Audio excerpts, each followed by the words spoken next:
കണ്ണൂരിലെ ADM നവീൻ ബാബുവിന്റെ മരണത്തിൽ ദുരൂഹത ആരോപിച്ച യുവതി. കണ്ണൂർ സ്വദേശിനിയും സാമൂഹിക പ്രവർത്തകയുമായ വീണ മണിയാണ് ADMന്റെ മരണത്തിൽ സംശയങ്ങൾ ഉന്നയിക്കുന്നത്. രാഷ്ട്രീയ പകപോക്കലാണ് നടന്നതെന്നും നവീൻ ബാബുവിന്റേത് ആത്മഹത്യ അല്ല എന്നുമാണ് വീണ മണി ജനം ടിവിയോട് പറഞ്ഞത്. സംഭവത്തിൽ കാര്യമായ അന്വേഷണം വേണമെന്നും പോസ്റ്റ്മോർട്ടത്തിൽ കൃത്യത ഉണ്ടായിരുന്നില്ല എന്നും യുവതി ആരോപിക്കുന്നു. ADM നവീൻ ബാബുവിന്റെ മരണത്തിൽ ദുരൂഹത ആരോപിക്കുകയാണ് കണ്ണൂർ ഇരിട്ടി സ്വദേശി വീണ മണി. മരണത്തിൽ അസ്വാഭാവികതയുണ്ടെന്നും നടന്നത് കൊലപാതകമെന്നും വീണാമണി ജനം ടിവിയോട് പറഞ്ഞു. ഈ കൊലപാതകം ഒരു തൂങ്ങിമരണമല്ല എന്ന് വെച്ചാൽ ഇത്തിരി ചെറിയൊരു കയറിൽ തൂങ്ങി മരിച്ചു എന്ന് പറഞ്ഞാൽ 56 കിലോയിലധികം ഉള്ള ഒരു സാറിന് അപ്പോൾ കയറ് പൊട്ടിപ്പോവുക. അത് ചെറിയ നൂലാണ്. അതൊന്ന്. രണ്ടെന്ന് വെച്ചാൽ തൂങ്ങി മരിച്ചു എന്ന് പറഞ്ഞാൽ ആരാണ് കണ്ടത്?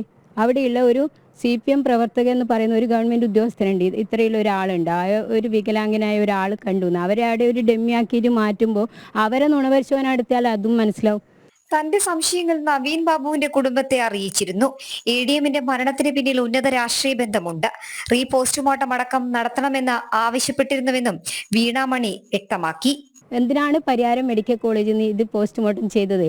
അവിടെ കണ്ണൂരിൽ ജില്ലാ ആശുപത്രി ഉണ്ടായിരുന്നു, തലശ്ശേരി ആശുപത്രി ഉണ്ടായിരുന്നു പോസ്റ്റ്മോർട്ടം ചെയ്ത്, അതും ചെയ്തില്ല. പിന്നെ പറയാനുള്ള പെട്ടെന്ന് എന്തിനാണ് ബോഡി ദഹിപ്പിച്ചത്? ആരുടെ ആവശ്യം പോലെ. പിന്നെ ഇപ്പുറത്തോട്ട് നോക്കിയാൽ കാണാൻ പറ്റുന്ന ആ പോസ്റ്റ്മോർട്ടം ചെയ്ത ഡോക്ടറില്ലേ, അവരെ ഒന്ന് നാർക്കോ ടെസ്റ്റ് ചെയ്തതിൻ്റെ സത്യാവസ്ഥ. എത്ര കൊലപാതകങ്ങൾ കണ്ണൂർ നടന്നിട്ടുണ്ട്. ഇപ്പം തന്നെ നടന്നത് തളിപ്പറമ്പിൽ 2 കൊലപാതകം നടന്നു.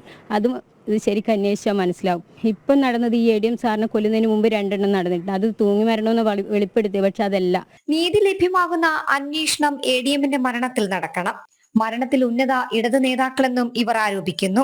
നവീൻ ബാബു കളങ്കമില്ലാത്ത ഉദ്യോഗസ്ഥനെന്നും വീണാമണി വ്യക്തമാക്കി. സംഭവത്തിൽ നീതി തേടി മുന്നോട്ടു പോകുന്ന തന്നെ ഇല്ലാതാക്കാൻ ശ്രമമുണ്ടെന്നും ഇവർ ആരോപിച്ചു. ജനം, തിരുവനന്തപുരം.